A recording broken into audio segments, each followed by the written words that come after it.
Hey folks, welcome back to Team Yukon Outdoors. Today we're going to talk about catch and release fishing, why it's good and why you should do it. Well, going back to catch and release angling, let me give you a couple good reasons why you should. First of all, a lot of companies nowadays are making these things. And you know what? They're not too expensive anymore either. They're called a camera.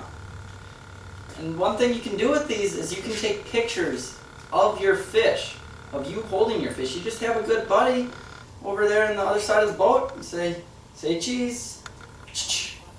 And there, you have the fish for a lifetime. And you throw them back, and just like that, you have a memory. Another great reason to practice catch and release fishing is that it really helps maintain a healthy fish population. Now, a healthy fish population in return creates a healthy lake. And a healthy lake is able to produce lots of numbers of fish and big fish. To elaborate on this, I'd like to bring in a good friend of mine, bass angler Mr. Andrew Pearson. Hey Jake, how's it going? Good, how are you? Thanks for having me. No problem.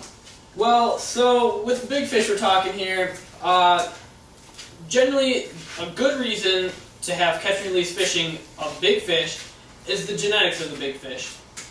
And when you're releasing the big fish and you're taking pictures of them and letting them go back in the water safely, that in turn lets them reproduce and create even bigger fish, which makes great fishing for future generations.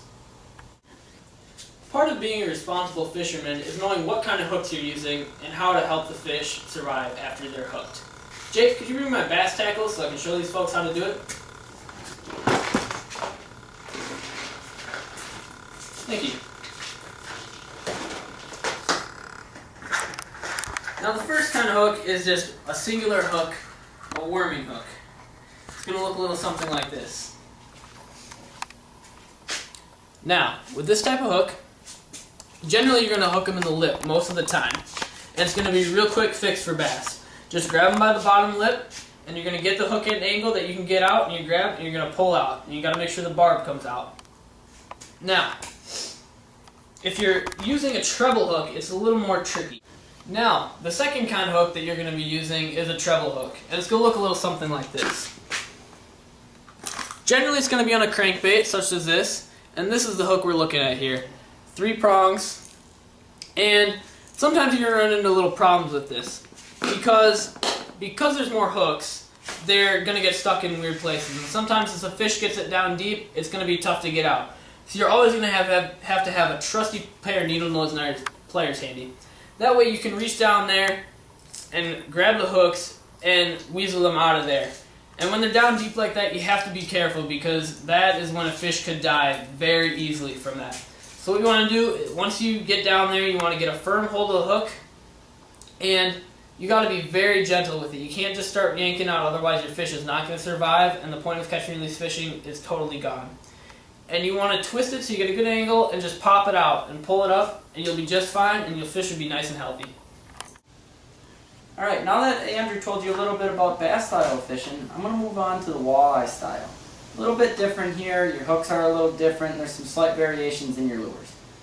First of all, let's go to my tackle box here.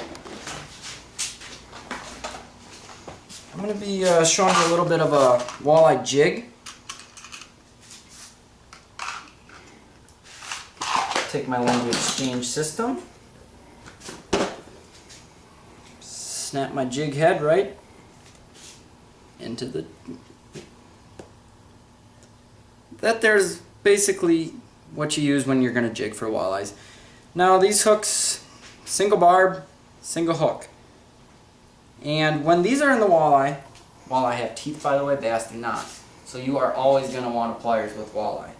When this is in here, all you're going to want to do is you're going to want to have the fish in your net and always make sure you have a rubber or neoprene net. Because with any just string type of net, the fish will lose their slime and it's very unhealthy for them. So you just kind of net your fish. You want to have a good buddy doing this, or you want to be good yourself. Otherwise it can turn into a disaster. So you take this, take your pliers. Usually walleyes won't get them too deep, which is nice. You just kind of suck them in. You take your pliers, get it down, you want it right on the hook, the actual hook, and you want to pop it out. It should come out pretty easy because walleyes have a little bit softer mouth than bass do. And that should be it. Good enough. Alright, now that we've showed you the two most popular types of fishing, here's some overall guidelines for landing fish and releasing them safely. First of all, you want to keep the fish in the water as long as possible. If you have to take them out, that's alright, but if you can safely get a treble hook into their mouth and take the hook out before they get in the boat, that's the best, to keep the mucus all in their body and not dry them out at all.